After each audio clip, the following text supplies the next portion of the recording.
నా పుట్టుకతో మొదలై నా చావు వరకు ఎన్నంట నా తోడుగా ఉంటున్న నారీమణులందరికీ అంతర్జాతీయ మహిళా దినోత్సవ శుభాకాంక్షలు. కానీ ఒకటి చెప్పాలనిపిస్తుంది నాకు ఈరోజు. ఏంటంటే నేను ఒక ప్లేస్ నుండి ఒక ప్లేస్కి జర్నీ చేస్తాను గత కొన్ని రోజుల నుండి.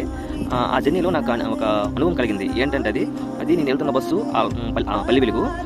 పర్సన్ నాతో అయితే 2 పర్సన్స్ లేడీస్ ట్రావెల్ చేస్తారు. అంటే నేను ఎక్కిన బస్సులో ఎక్కుతారు. కానీ వాళ్ళు నేను దిగే డెస్టినేషన్కి దిగుతారు, టికెట్ కూడా తీసుకుంటారు. కానీ ఆ టికెట్ కొంచెం తక్కువ, అంటే ఎక్స్ప్రెస్ కన్నా. వాళ్ళు ఏం చేస్తారంటే ఎక్స్ప్రెస్ బస్సు ఒక 10 నిమిషాలు ముందు వస్తుంది. అంటే ఆ ప్లేస్లో బస్సు ఆపరు. నేను లేట్ చేస్తారంటే బస్సు టికెట్ ఎక్కడ ఉందో ఆ ఏరియా టికెట్ పడతారు. కానీ మిడిల్లో దిగిపోతారు. దిగిపోయి మళ్ళీ ఎక్స్ప్రెస్ ఎక్కిపోతారు. అంటే ఫ్రీ బస్ కాబట్టి. అంటే వాళ్ళు చేసేది తప్పు అయితే మీరే ఒకసారి కామెంట్ బాక్స్లో కామెంట్ చేయండి. నాకైతే చాలా రాంగ్ అనిపించింది. కన్నడ కూడా చెప్పారు కానీ వాళ్ళు వినిపించుకోలేదు. డిస్కషన్ పడలేదు కదా ఎవరు లేడీస్తో. అదొకటి. ఒక 2 డేస్ బ్యాక్ అయితే నేను బస్సులో జర్నీ చేస్తుంటే ఒక 70 అబో పర్సన్ వచ్చారు. అంటే మేల్ పర్సన్, అంటే అతను నిల్చోలేకపోతాను. అతను నా సీట్ ఇచ్చాను నేను.